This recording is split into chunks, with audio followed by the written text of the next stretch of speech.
Gibson, who streaks down the sideline. Touchdown!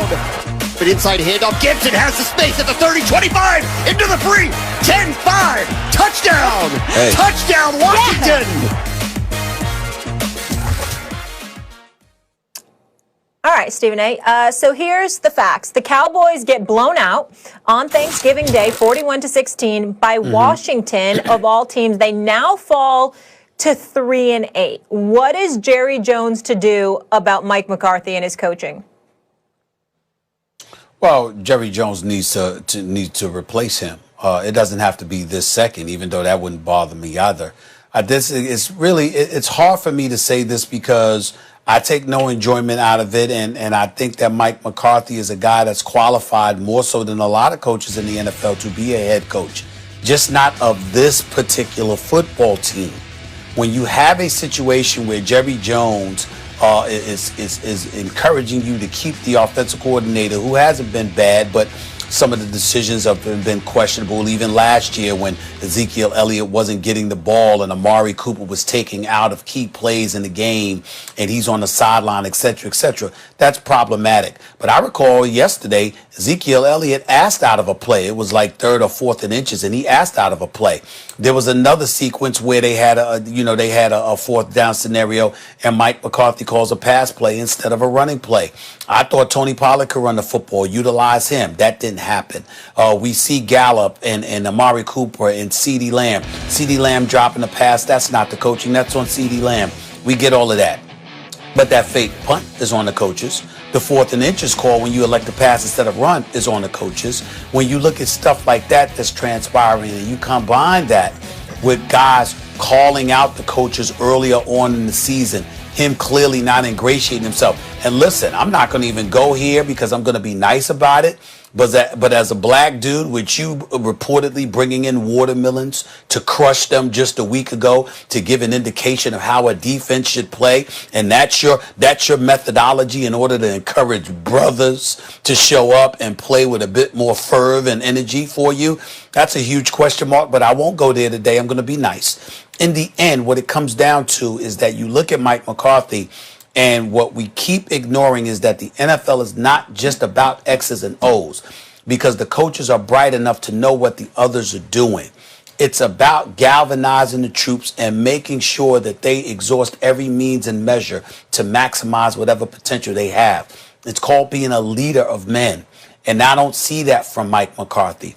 And that, to me, is what the Dallas Cowboys are in desperate need of. And to act like everything falls apart because from a leadership perspective, Max, just because Dak Prescott isn't there is a bit bothersome to me.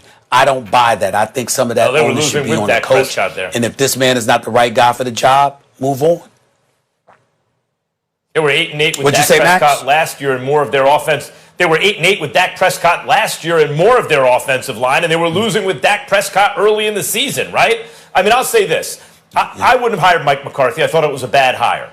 But just like I said when it came to benching Carson Wentz, they needed to do it 3 weeks ago, hold him accountable. At this point, what difference does it make? I think it's already a lost cause.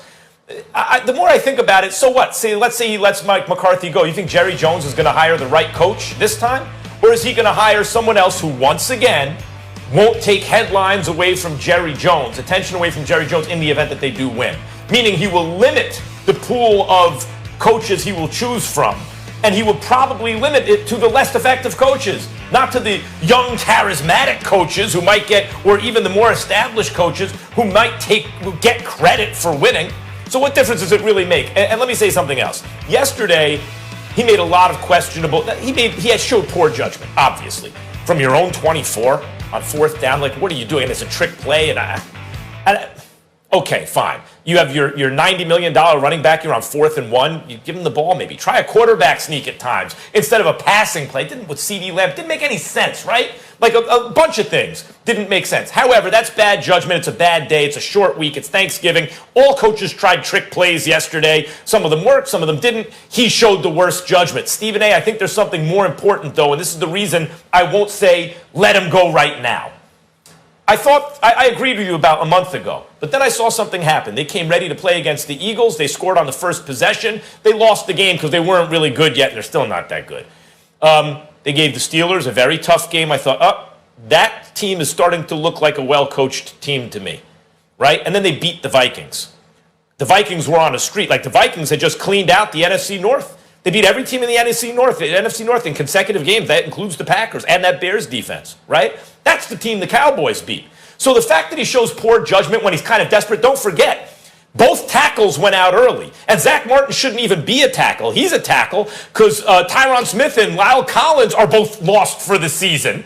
And then you lose what's his name, Cameron Irving, and who was from that high draft pick from the Browns from like 5 years ago, right? And Zach Martin, who's actually very good but playing out of position. They have no offensive line. So on a day where a lot of guys try trick plays because it's a short week, it's Thanksgiving, when he knows he's outgunned, he understands all that, and he knows now I don't even have my backup offensive line.